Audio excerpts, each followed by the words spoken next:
Maelfu ya Waislamu walikusanyika misikitini na katika viwanja mbalimbali kwa ibada ya Eid hapo jana kuadhimisha kukamilika kwa mwezi mtukufu wa Ramadhan. Kadhi mkuu aliongoza sherehe za Eid al-Fitr jijini Mombasa, ambapo viongozi wa dini na wa kisiasa wamelaani kuchipuka tena kwa magenge ya uhalifu. Francis Mtalaki na taarifa hiyo. Kwa siku ya pili, misikiti na viwanja mbalimbali nchini vilifurika kwa maadhimisho ya Eid al-Fitr kuashiria kukamilika kwa mwezi mtukufu wa Ramadhan. Kadhi mkuu Sheikh Abdulrahim Hussein pamoja na viongozi wa kisiasa walijumuika kwa ibada ya Eid Mombasa, wakilaani kuchipuka kwa magenge ya wahalifu na kutaka hatua madhubuti kuchukuliwa. Waweze kubuni kazi ambazo kwamba zitaweza kuwasaidia kwa njia moja ama nyingine, kwa sababu idle mind it's devil's workshop.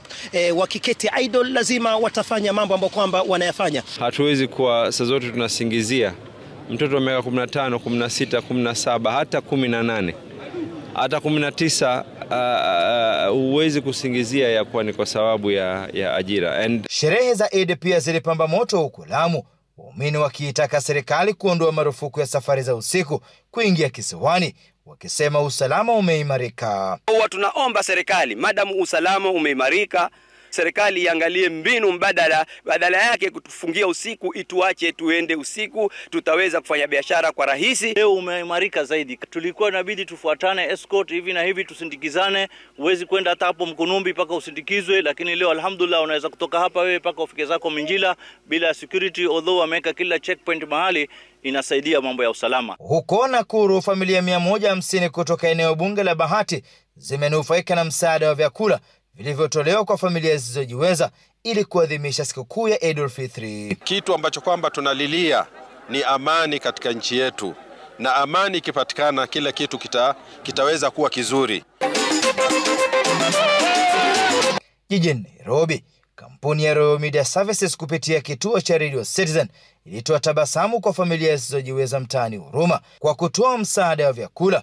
Mkuu wa Radio Tina Ogal akitaja hatua hiyo kama kuboresha utangamano baina ya jamii. Inarudisha mkono katika jamii na kujenga jamii kwa ujumla. Si eti kila wakati tu tunatoa vipindi, lakini pia tuna vipindi ambavyo tunafanya kwenye ground, na moja wapo ni kuhakikisha kuwa pia sisi tunajukumika kijamii.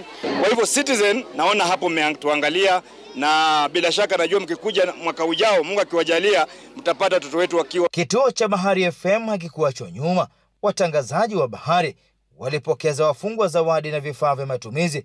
Mkuu wa kitengo cha Bahari FM George Mkuzi walisitiza umuhimu wa kuwakumbuka wafungwa hata baada ya mfungo. Royal Media Services wametukumbuka sisi hapa jela gerezani la Kamiti. Walituletea kitu ya kuidi nayo, chakula ambao mimi siwezi toa shukrani zangu, lakini shukrani mtapata kutoka Mwenyezi Mungu. Ile fadhila na ile mema ambao mtapata kutoka Mwenyezi Mungu. Ilikuwa ni kujaribu kuwapatia na kuwaonyesha upendo wenzetu ndugu ambao wamekuwa hapa ndani. Tunavyojua ibada inatuongoza kumshiriki Mwenyezi Mungu katika njia iliyo standard. So wenzetu pia katika mfungo wa Ramadhani hii wamefunga tu kama sisi, na sisi kuja huku ni kuonyesha kwamba ndugu zao kutoka nje kule pia tumewapenda, tumewathamini, na bado tumehimizwa pia katika maandiko tuwajali wagonjwa vile vile tunavyotakana kuwajali wafungwa. Sherehe za Eid zilipamba moto katika sehemu mbalimbali nchini, huku familia pia zikipata fursa ya kujivinjari katika sehemu tofauti nchini. Francis Mtalaki, Radio Citizen, Mombasa.